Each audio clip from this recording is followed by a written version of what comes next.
चलित वर्ष मुक्तिमंडल पंडित सभा द्वारा अनुमोदित पांजी मानकरे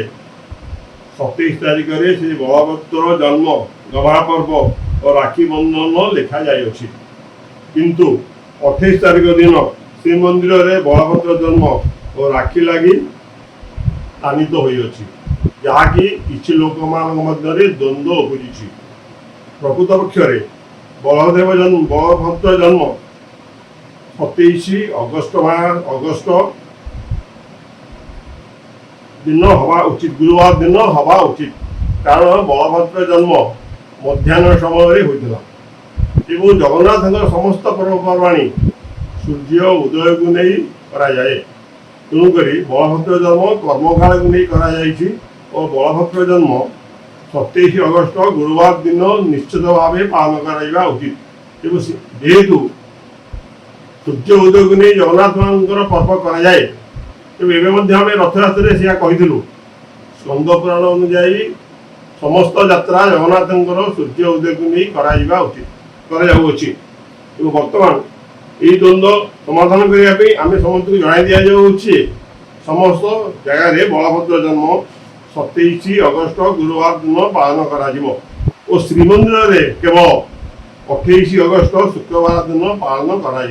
समस्त अवगति जन दि जाऊँगी। भद्रा काल रे रक्षाबंधन हुए नहीं जहा भाऊ भौणी संपर्क को खराब करे एवं आयु उपरे बाधा आसता है तेणु भद्रा काल रे हुए नहीं तो 27 तारिख गुरुवार दिन दिन 9टारू राति 9:30 पर्यंत आपण विष्टिकरण रहा भद्रा काल रहा तेणु से समय राखी बांधि हेनी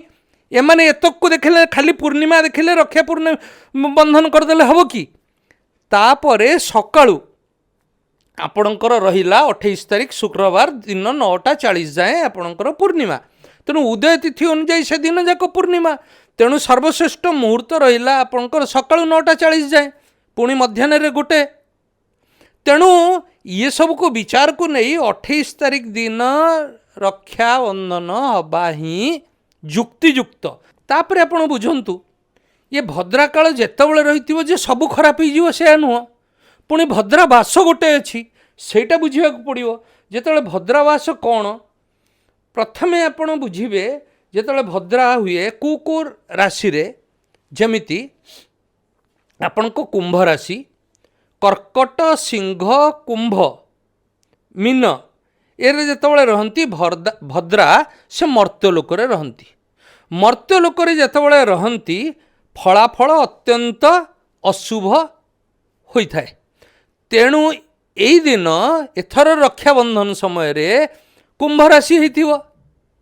शतभिषा नक्षत्र होइथिवो ता पूर्व दिन 27 तारिख धनिष्ठा कुंभ होइथिवो तेणु कुंभ थिला बेले भद्रा रहिले मर्त्य रे अत्यंत अशुभ से समय राखी केमिति बांधिबे।